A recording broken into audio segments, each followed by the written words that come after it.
How to prevent a stroke? Yeah, so I think this is not easy. The more chances of you can have this stroke. Oh my God. Adults में और फिर pediatric में भी फर्क है stroke में. True.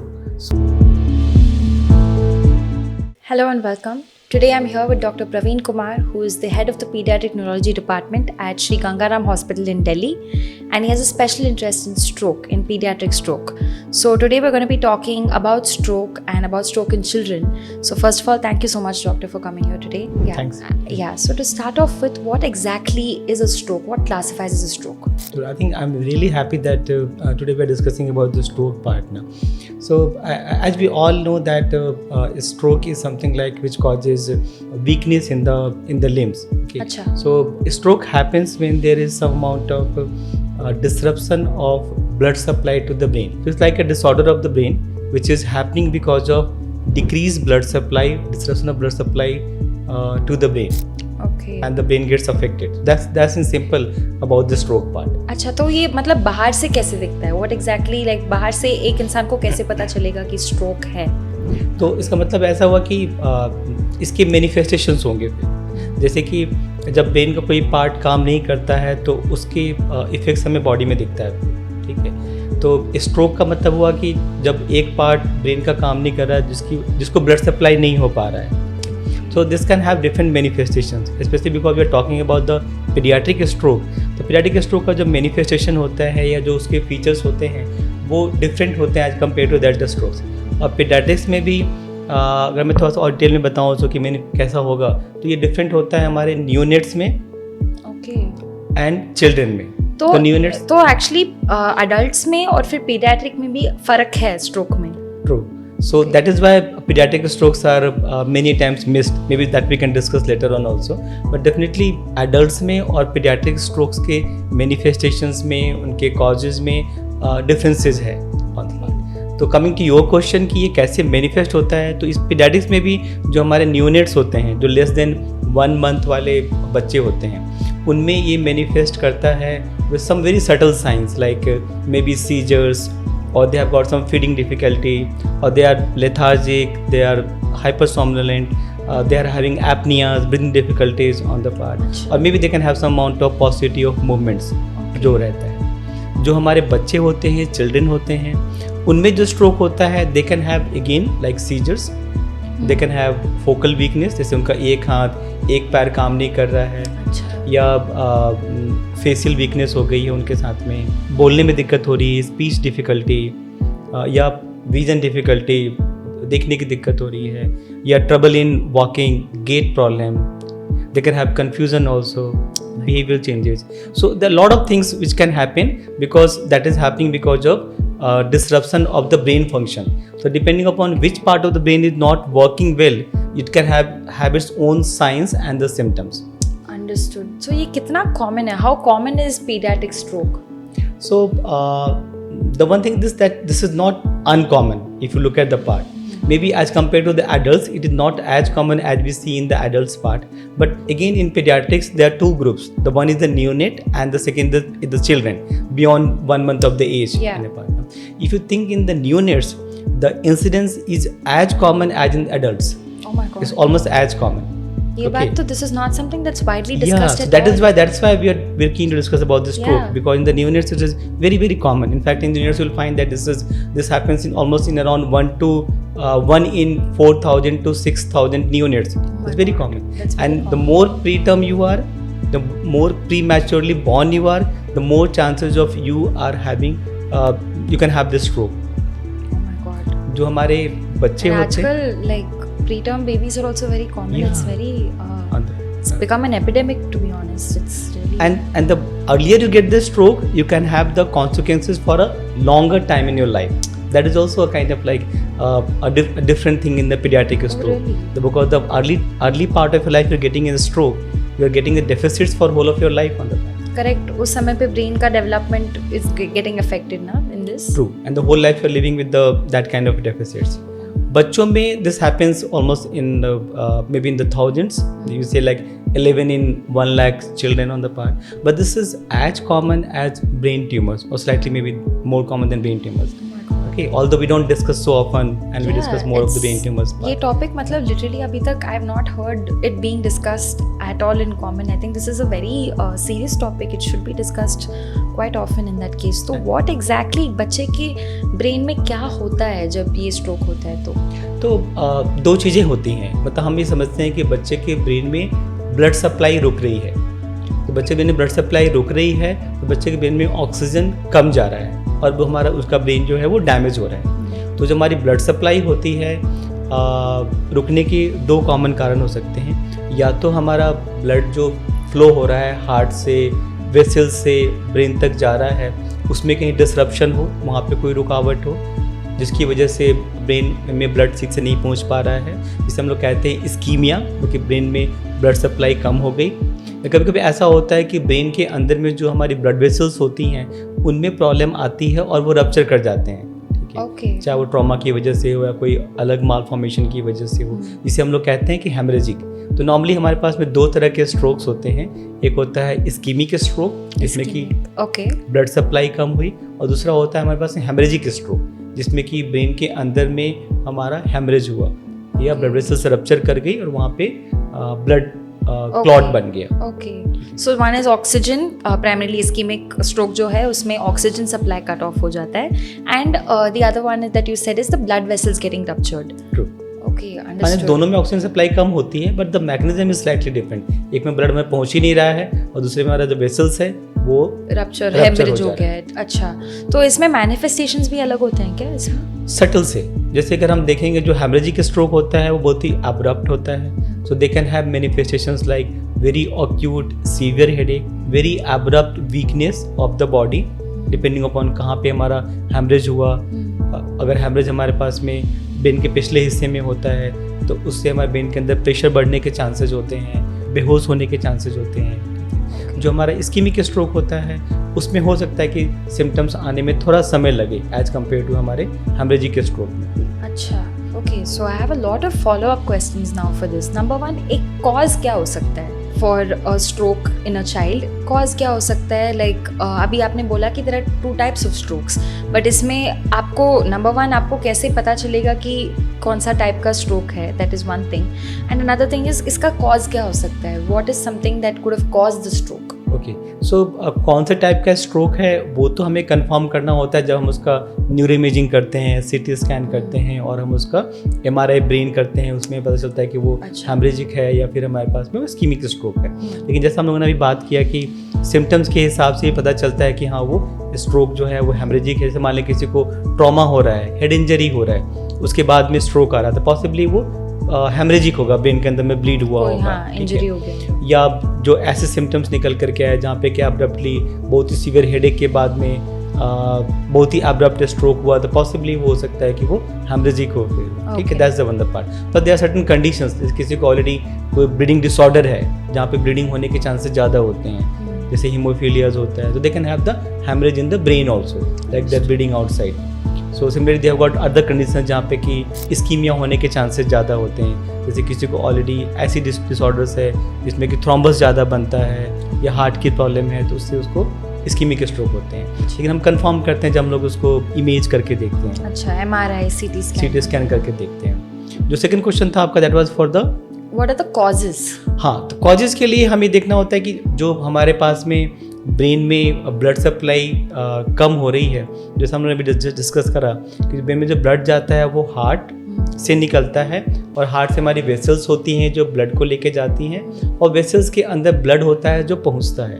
Okay. तो अगर कोई ब्लड में ब्रेन में ब्लड सप्लाई कम हो रही है तो उसका 3 ही प्रिडोमिनेंट कॉज होगा.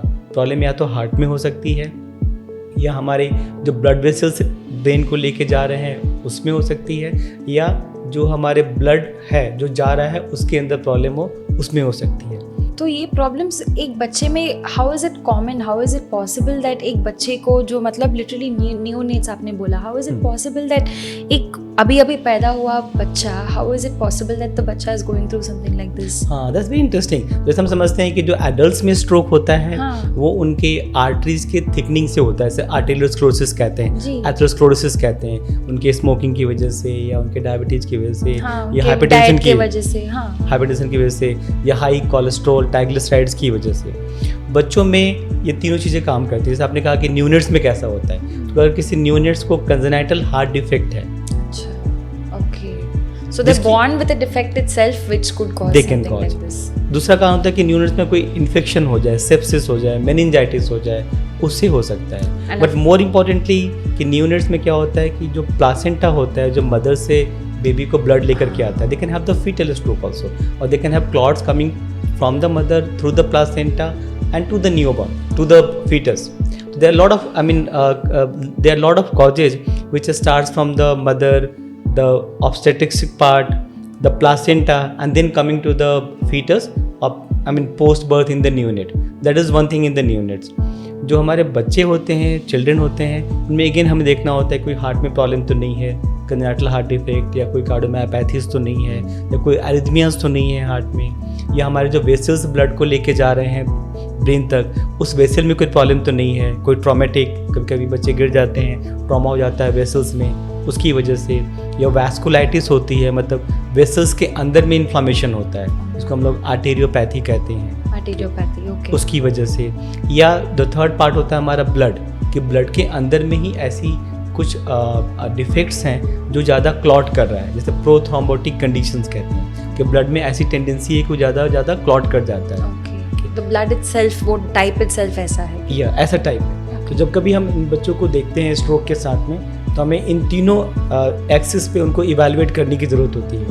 और ऐसा भी होता है कभी कभी कि एक बच्चे में एक से ज़्यादा जगह पे उनकी एबनॉर्मलिटीज़ हो सकती हैं, और ये पार्ट भी थोड़ा डिफरेंट है एडल्ट से, कि नॉर्मली एडल्ट्स में ये सारे रिस्क फैक्टर्स नहीं होते हैं, लेकिन बच्चों में सारे रिस्क फैक्टर्स होने के चांसेस होते हैं। इसीलिए बच्चों को हमें तीनों जगह से इवैल्यूएट होने की ज़रूरत होती है कि कहीं पे उसका कोई रिस्क फैक्टर कहाँ से निकल कर आता है। जी करेक्ट, और उसके हिसाब से ही फिर आप ट्रीटमेंट वगैरह कर सकते हैं। ट्रीटमेंट कर सकते हैं, उसके साथ हम लोग उसको आगे मैनेज कर सकते हैं, उसको प्रिवेंट कर सकते हैं, we can give a cause also, कहाँ से निकल के आ रहा है उसका। अंडरस्टूड। तो एक अडल्ट में और एक बच्चे में मैनिफेस्टेशंस का फ़र्क क्या होता है? देखिए एडल्ट्स तो मैं एक चीज़ बताऊँगा, जैसे कि रिसेंटली एक स्टडी भी थी जिसमें उन्होंने ये देखा कि जो हमारे एडल्ट्स हैं, they reach the hospital with stroke may be quite late as compare to a child who reaches to the hospital with stroke in half an hour. Okay, लेकिन बच्चों में स्ट्रोक को आइडेंटिफाई करना, उसको इमेज करना, they take much time as compare to the adults. इसलिए क्योंकि adults बता पाता है कि मुझे बोलने में दिक्कत हो रही है, या मेरा एक हाथ एक पैर काम नहीं कर रहा है, ठीक है, करेक्ट, या मुझे दिखने में दिक्कत हो रही है। बच्चे मोस्ट ऑफ टाइम्स को बता नहीं पाते हैं, number one thing. Second thing होता है कि बच्चों में कभी कभी ऐसा भी होता है कि अगर आप देखेंगे बहुत कम छोटे बच्चे हैं, 2 साल का बच्चा है या 1 साल का बच्चा है, तो बोल वैसे भी नहीं पा रहा है ठीक से, तो यू कांट नो कि अगर वो नहीं बोल पा रहा है तो वो स्ट्रोक की वजह से या उसकी इनहेरेंट प्रॉब्लम है। एंड नियोनेट्स में तो all the more it's going to be True. Difficult because अगर दे एक साल का जस्ट बच्चा- बॉर्न, कैसे पता चलेगा? ट्रू, अगर 1 साल का बच्चा है वो नहीं चल रहा है, तो यू डोंट नो कि वो नहीं चल रहा है, तो वो basically because of the stroke नहीं चल रहा है, या उसको भी चलने का तो उसका एज भी नहीं हुआ है। तो दैट इज़ वाई स्ट्रोक्स जो हमारे पीडियाट्रिक एज ग्रुप में हैं, although the children reach to the emergency much faster as compared to the adults, there was a study, they said that children reach earlier, but they get the diagnosis much later as compared to the adults. Because the signs and symptoms are difficult to pick up, and maybe they're difficult to identify also, and more difficult to get the further tests done, Absolutely. like the CT or the MRI part. बच्चों में कोई भी हमें test करना होता है, जैसे scan करना सोचते हैं होगा, हम, definitely will think twice. And plus they require sedation also, जैसे छोटे बच्चों को हमें स्कैन करना होता है, MRI करना होता है, एमआरआई तो CT 45 मिनट्स एकदम स्टिल रहना पड़ेगा। So they require sedation, so that takes another time on the part as compared to adults, जो कि आप आसानी से कर सकते हैं।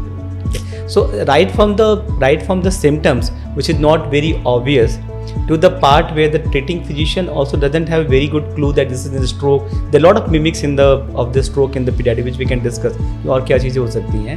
To the third part is about the investigations. All the things are slightly difficult, I will say, not much aware, and that is why it takes time to diagnose the stroke and just get delayed in pediatric as compared to the adults. How common is misdiagnosis? But like, do people think कि stroke, epilepsy सब same चीज़ है? How often do they mistake it for something else? I'll say very often, especially in the beginning. Okay. So I mean, it's very often that you find that this is not kept as a first diagnosis, and many times that is true also, because there are number of other conditions in pediatrics which are more common, and they can also have the manifestations like a stroke. Like as you mentioned to me about the seizures. So seizures are much more common in pediatric than any other age group. Much more common in neonates than any other group on the part. But seizures can be one manifestation of a stroke, and seizures can be because of many other causes. Okay, so seizures can be easily missed. Correct. Seizures, because sometimes you can have an absent seizure also and not have any idea. That is why they say कि even if you're having a focal seizure, especially focal motor seizure. Ji. In fact, they say कि अगर आपको focal motor seizure एक तरह का seizure type है, neonates में हो रहा है. एक जगह of the one part of the brain alone is getting. तो अगर आपको focal motor seizure किसी neonate में हो रहा है, this is a stroke unless proved otherwise. That we teach on the part. Wow. Similarly, when you are having a focal seizure in a child, we must think of a stroke as an etiology. Okay. And then other things like अगर किसी को इंकेफ्लाइटिस है या वो brain infection है या meningitis है उसके साथ में, they can also contribute to a stroke in their own kind of like as a kind of complications also. Okay. My God. Okay. This is proving to be like a very, very large problem. I think nobody pays attention that much to something like this. I mean, of course, in your field it would be a little different, but I'm talking from a layman's perspective. It's not something you hear about often. It's not something that people discuss often. There's not much awareness on a topic like this. So I mean, that's why I say कि whenever you're finding that the child has got some focal weakness, the stroke should always be kept as a differential diagnosis. In fact, any child who comes with a neurological symptom, we must think stroke also as an etiology. This could also be a cause, so that you can treat them early. Understood. Okay. You can investigate them appropriately in those cases. Ji, absolutely. So अभी आप बताइए, what are the early warning signs? मतलब early warning signs of a stroke एक parent को कैसे पता चलेगा from the beginning? What are some of the things that a parent can look out for? Same चीज़ जैसे हम लोग बात कर रहे थे कि अगर किसी बच्चे को कोई वीकनेस हो रही है एक साइड ऑफ बॉडी में, एक साइड, बट ये नियोनेट्स में कैसे पता चलेगा फिर? हाँ, तो दो तरह की चीज़ें नियोनेट्स में हमने बात करी कि अगर उसे सीजर्स हो रहे हैं, नंबर वन थिंग, अगर नियोनेट्स में फीडिंग केसेस हो रही है, अगर वो लेथार्जी हो रहा है या अगर उसको सांस लेने में तकलीफ हो रही है, तो मोस्ट ऑफ द नियोनेट्स क्या होते हैं कि डेफिनेटली वो हॉस्पिटल केयर में रहते हैं. More than parents, I think the doctors they take care of these things. But एक neonate already मतलब कम से कम 16 to 20 hours सोते हैं, तो उसमें कैसे लेथार्जी पता चलेगा? हाँ, so that's important thing. अगर मान लिया वो जग रहा है लेकिन उसकी फीडिंग उसकी ठीक से नहीं हो रही है. अच्छा, okay, got it. जगने के बाद भी वो सही से सक नहीं कर रहा है, तो फिर पता चलेगा. उसका लग रहा है कि उसका मूवमेंट थोड़ा सा पहले से कम है या एक हाथ पैर उसका थोड़ा सा कम चल रहा है compare to the other side. You have to have the suspicion because that's the other thing ना कि पहले आपको सस्पेक्ट करना ज़रूरी है, तभी आप उसको आगे बढ़ करके जी आपको पता ही नहीं है कि ऐसा कोई प्रॉब्लम हो सकता है, तो फिर आप सोचेंगे ही नहीं उस साइड से. मोस्टली ऐसा ही होता है, तभी आप सस्पेक्ट करते हैं, तभी आप उसको आगे बढ़ के इन्वेस्टिगेट करते हैं और आप उसको डायग्नोज कर पाते हैं. Correct. The same thing in the children. If they come with the seizures, I just said to you कि focal seizure एक ही तरफ का सीजर हो रहा है, we must suspect कि stroke can also be a cause. Definitely कोई focal weakness है, पैरालिसिस है फेस की, या पैरालिसिस उसका एक हाथ या एक पैर सही से नहीं काम कर रहा है, या उसको चलने में एकदम अक्यूट ऑनसेट इम्बैलेंस की प्रॉब्लम हो रही है, या वो कंप्लेन कर रहा है कि मुझे दिखना एक तरफ से बंद हो गया है, तो we must think this could also be an stroke and we must bring it to the nearest possible health centre जहाँ पे एक डॉक्टर उसको चेक कर सकें, उसको देख सकें और उसके लिए नेसेसरी जो इवैल्यूएशन है, इन्वेस्टिगेशंस हैं वो कर सकें जो पॉसिबल है. Yeah, true. This is extremely important. Okay, now sir, आप बता सकते हैं मुझे कि आपके कोई प्रैक्टिस का कोई एग्जाम्पल आप दे सकते हैं जहाँ पे I think something that will benefit for the parents, something that maybe something different that happened. Any example that comes to your mind? I think there are many examples, but maybe what I feel that which is not uncommon is just like children, and I get more than 5-6 cases I think in a year of those कि 2 साल का बच्चा है या 2.5 साल का बच्चा है, वो गिर गया, या तो ही वजह स्टैंडिंग और वो गिर गया, या बेड पे लेटा हुआ है वो गिर गया, उसके बाद वो ऐसे ही बच्चा मेरे पास था, टेलिंग द ट्रू स्टोरी, कि वो सोया हुआ था, सोने के बाद गिर गया बिस्तर से, और जब वो थोड़ा रोया फिर वापस सो गया, फिर जब जगह 2 घंटे बाद पेरेंट्स को लगा कि उसका एक हाथ पैर वो कम उठा रहा है, दे फेल्ट कि वो एक हाथ कम उठा चुके, उसको वहाँ पे चोट लग गई होगी। फिर वो तो पहले वो लोकल हॉस्पिटल में गए, वहाँ डॉक्टर से देखा, उन्होंने उसका एक्सरे करा, एक्सरे ठीक था, वापस वो घर पे आ गया। उन्होंने जब नेक्स्ट डे उसको देखा कि उसका जो अब वो खड़ा भी ठीक से नहीं हो पा रहा है, by the time they came to us we identified कि नहीं, उसका एक हाथ और एक पैर दोनों ही काम नहीं कर रहा है। तो he already had a stroke, then we got the MRI done and we found कि उसको stroke है। ये कितना टाइम बाद आपको पता चला? Almost more than 36 hours। ठीक है, क्योंकि नॉर्मली क्या होता है, then we got the MRI done, we found कि उसको stroke है। तो नॉर्मली क्या होता है, कभी ब्रेन में उस जगह पे stroke होता है जिसकी वजह से आप गिर जाते हैं। जी, करेक्ट। एंड पीपल फील कि आपका जो गिरना है वो कॉज कर रहा है आपका हाथ पैर का नहीं उठा पाने की वजह से, जबकि आपका जो गिरना था वो सेकेंडरी था, आपका ऑलरेडी ब्रेन में स्ट्रोक हो गया था जिसकी वजह से आप गिर गए और उसकी वजह से आपका पार्ट नहीं चल रहा है। तो पहले आपने हड्डी का जांच करा लिया, पहले आपने एक्सरे करा लिया, and that's why the whole lot time is lost also on the part. So this is very common, that's why we I mean the one of the take home messages कि जब कभी आपको लगे कि कोई हाथ या कोई पैर नहीं काम कर रहा है तो डेफिनेटली एक स्ट्रोक के बारे में सोचना चाहिए, क्योंकि स्ट्रोक का एक अपना अलग वे होगा ट्रीट करने का as compare to the traumatic way. जी जी, एब्सोल्युटली। तो आपने अभी बताया कि it took 36 hours from the time of him falling to the time of diagnosis of stroke. तो इसमें कोई मतलब गोल्डन विंडो है क्या? मतलब how does the treatment process go? कितना जल्दी आइडेंटिफाई करने से कितना बेनिफिट होता है? That's very important. I mean, definitely golden window है।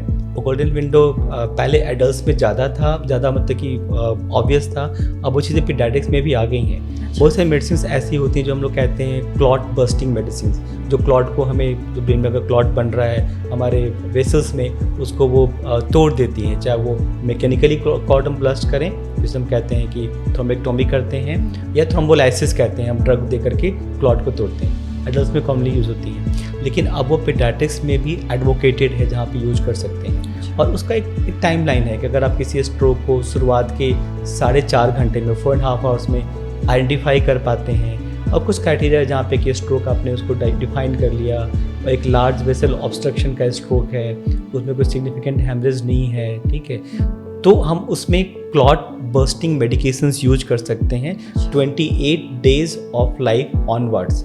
ओके, मतलब 1 महीने से बाद के बच्चे दे सकते हैं। 1 महीने से बाद, बट नियोनेट्स में ये काम नहीं करेगा अभी नहीं, अभी उसके लिए एडवोकेटेड नहीं है। अच्छा। लेकिन कुछ साल पहले तक वो 1 महीने के बच्चे के लिए भी एडवोकेटेड नहीं था, जो उन्होंने अब अलाउ कर दिया है। सिमिलरली अगर आप किसी को 6 आवर्स में या फर्स्ट 24 आवर्स में आइडेंटिफाई कर पाते हैं तो कि उसके कोई थ्रोम्बस बना हुआ है, तो आप उसको मैकेनिकल थ्रोम्बेक्टोमी भी कर सकते हैं, जो हमारी इंडोवैस्कुलर टीम या इंटरवेंशनल रेडियोलॉजी की टीम करती है, कि मैकेनिकली आपने उसको थ्रोम्बस को निकाला।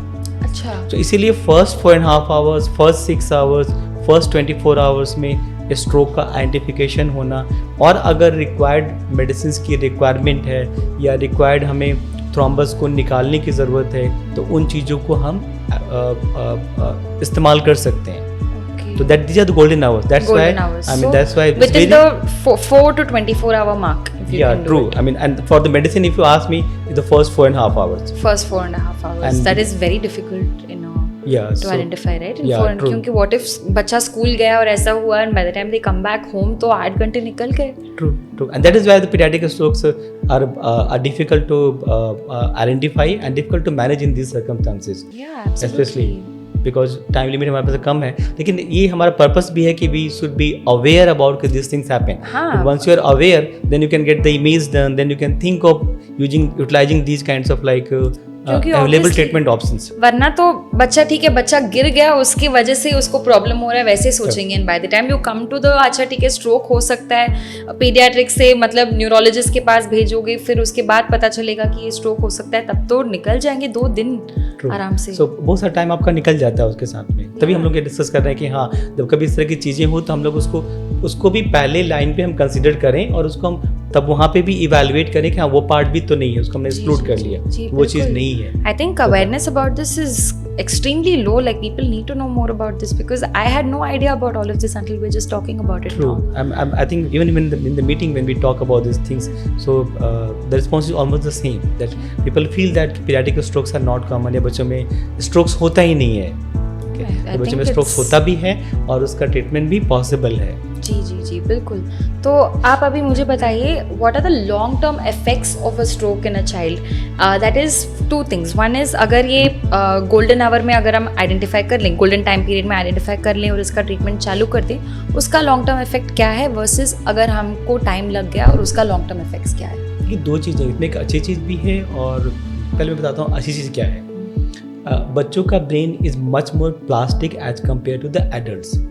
तो बच्चों में हमेशा चांसेस होते हैं कि अगर आपके ब्रेन की इंजरी होती भी है तो उसमें इम्प्रूवमेंट होने के चांसेस भी अच्छे होते हैं, जो ब्रेन में अभी भी रीमॉडलिंग होने के चांसेस रहते हैं. That's good about the paediatric brain, neuroplasticity का पार्ट, जिसके लिए हम सब काम करते हैं. That's a good part. The second part is this कि डेफिनेटली अगर आप उसको गोल्डन आवर्स में आइडेंटिफाई करते हैं और अगर वो उस चीज़ के लिए एलिजिबल है, जो हम बात कर रहे हैं कि क्लॉट बर्स्टिंग मेडिकेशंस या क्लॉट बर्स्टिंग जो हमारी मैकेनिकल थ्रोम्बेक्टोमी के लिए है, तो आप बहुत हद तक जो ब्रेन हमारा इस्कीमिक इंजरी से डैमेज हो रहा है उसको आप बचा सकते हैं. Because the more number of seconds the brain is deprived of the oxygen, it gets permanently damage. This simple thing. तो आप जितनी जल्दी उसको ऑक्सीजन सप्लाई वहाँ पे वापस से स्टार्ट कर पाएंगे आपने उसके रास्ते को ओपन करके, तो उतना ही हमारा ब्रेन जो होता है बचा रह जाता है.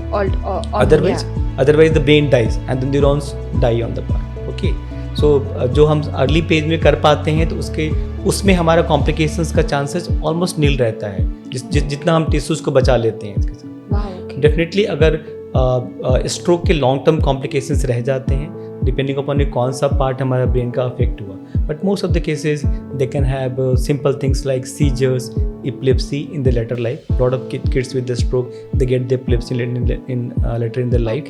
क्योंकि बार बार सीजर्स के चांसेस रहते हैं.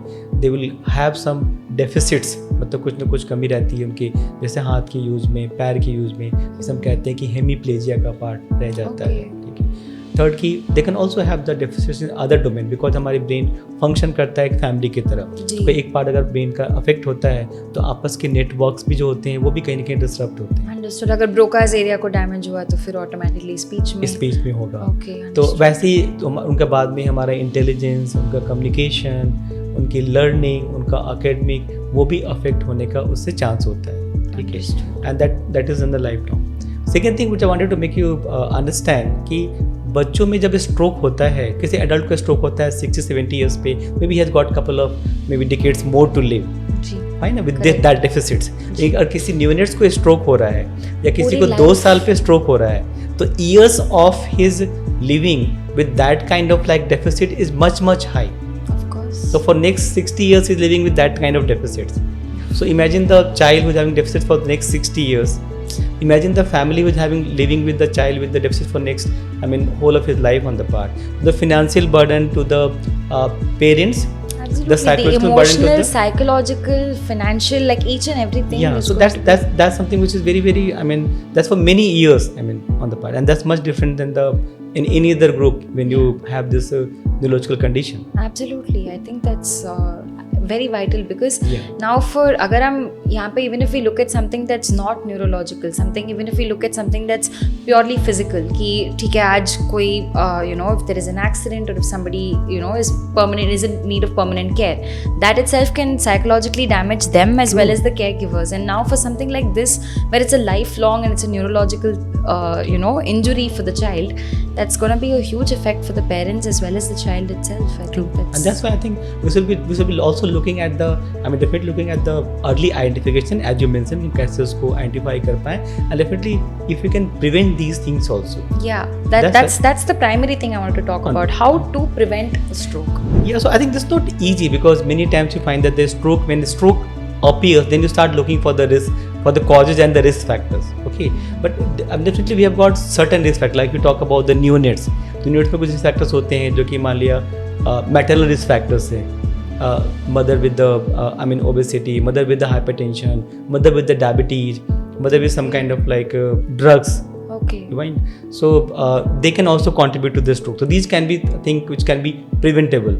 the maternal health, not Maternal having the health. infection, not having the infection of the placenta, they can be prevented. Like in the neonates, not having the infection part, Ji. identifying the congenital heart disease early with the early signs, then you can prevent the further occurrence of a stroke. You can identify the CSD, you can maybe prevent the further occurrence of a stroke. Okay. Prevent the other things like infection, dehydration. They can all contribute to a stroke in the part. These things, certain things which are preventable, Ji. like trauma, Ji. they can also be preventable on the part. Yeah. That's the one aspect. Second thing, that once you know that like there are certain conditions, prothrombotic conditions like sickle cell disease, which is rampant in certain parts of India also. There is a kind of like blood disorder where the blood gets sickled and they get chances of having a stroke. So उन वैसे cases में हम बार बार blood transfusion करके उनके stroke की चीज़ों को कम रख सकते हैं. अच्छा. So there are different things which you can identify and then you can prevent the stroke. But of course, awareness, identification comes first one. On the and lifestyle also. I mean, if you look at these, I mean, the thing which are there in the adults, like we talk about the obesity, we talk about the cholesterols, the Ji. triglycerides, the Ji. diets, the activities, less activities, they all are even prevalent in the adolescents, Okay. and they can also make you at risk for having a stroke later in their life, because you're not giving a good blood vessels to yourself, good heart to yourself. So I mean, Absolutely. lifestyle modification, especially in the adolescent or maybe earlier only, which prevents you from the obesity, from the diabetes, all the lifestyle disorders like hypertension. So they are still vital, because these all things are kind of like preventable risk factors Yeah. for the stroke. And the earlier you start, the earlier you Yeah. take care of these things, the better you've set yourself on a track record. True. Right? Wow, On the I think this has been extremely informative. What is one myth that you would say is extremely common about strokes that you would like to debunk? I think what we have been talking right now, I mean, Yeah. part like a stroke happens in pediatric age group also. That's the first thing. So I mean, first we all stroke have to- मतलब naturally सुनते ही हमको लगता है कि okay yes it's something that adults go through, it's something that people you know who are of at least 50 plus age True. go through, you know, that's the natural thought, you know, that comes to mind. So I think this entire session itself has been like a big myth debunking session, I would say. Wow, okay, So very that's, I interesting. mean, we have to understand that stroke happens in pediatrics and more common in the neonates. And second, that the early we identify, we have got the drugs, we have got the thrombolytic therapies, Ji. which can be utilized in pediatrics also, Ji. and on the part. And third thing, that stroke in children can recur more common as compared to the adults. Normally adults में एक बार stroke होता है. ये कितना most time में recur. Recurrence होता है? Depending upon the cause.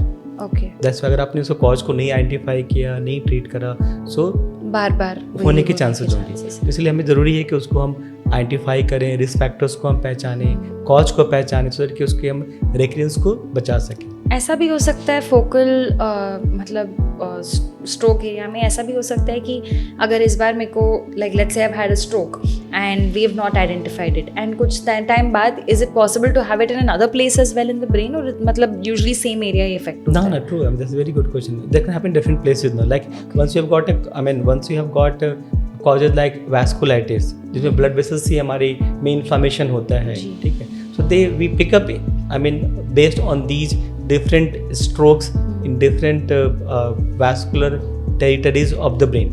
So they can have different vessels of the brain getting inflamed, and they can have a stroke in different locations. My So God, you got multiple strokes. Multiple strokes. हाँ, एक बार identify नहीं किया, उसको treat नहीं किया तो दूसरी time दूसरी जगह पे आ सकता आता है, है. दूसरा चीज़ इफेक्ट हो सकता है इसमें. And this happens. I mean, we get couple of patients जिसको कि हम लोग सेकेंड में या थर्ड टाइम पे आइडेंटिफाई कर पाते हैं कि ये स्ट्रोक ये था, stroke था. वो इन्फेक्शन नहीं था, वो मेनिंजाइटिस नहीं था, इनकेफ्लाइटिस नहीं था, वो स्ट्रोक था और उसको अब वो सेकेंड टाइम के साथ में आ रहा है. Primary, I think one of the first things to rule out would be stroke in that sense. It should you be know, when it considered. comes I will definitely say that whenever you are having any neurological deficits, Mhm. any neurological deficit, a stroke should always be kept as a kind of like Absolutely. differential diagnosis. It must be excluded because this has got a different treatment Yeah, as compared to the other things. absolutely. And knowing what kind of physical manifestations you should look out for that could be a neurological condition is something that's important. I And think. if you don't identify, then it can recur also.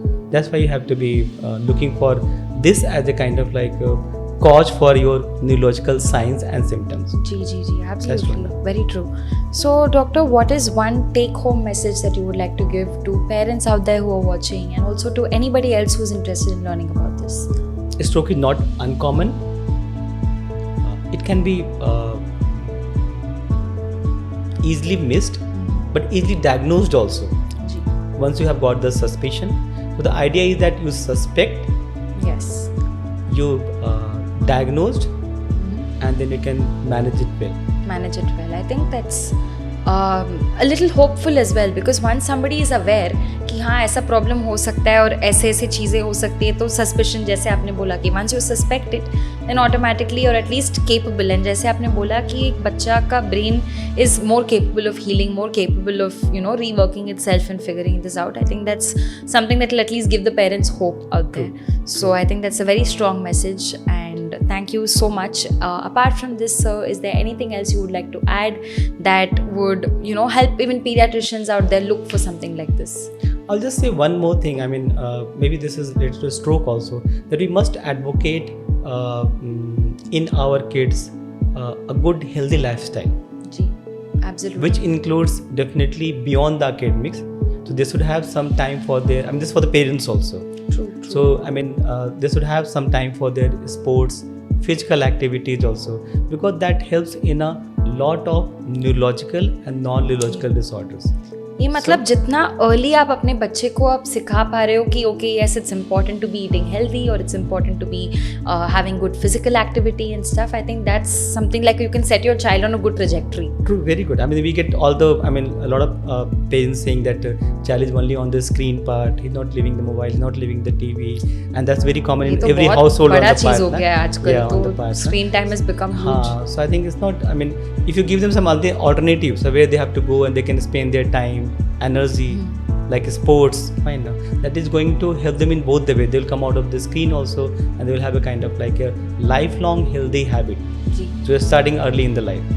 I think this is one of the most important points. आजकल lifestyle has become something so crucial. It can help, either set us down for the best life or put us down for, serious complications in True. our I mean, future. and once you start in the sport, then also get the kind of like feel that I have to be slightly on the good physical mode. You start looking at your diet also, which is suiting you, not suiting you. Maybe possibly it helps in the number of other ways. जी. Correct. Correct. So absolutely true.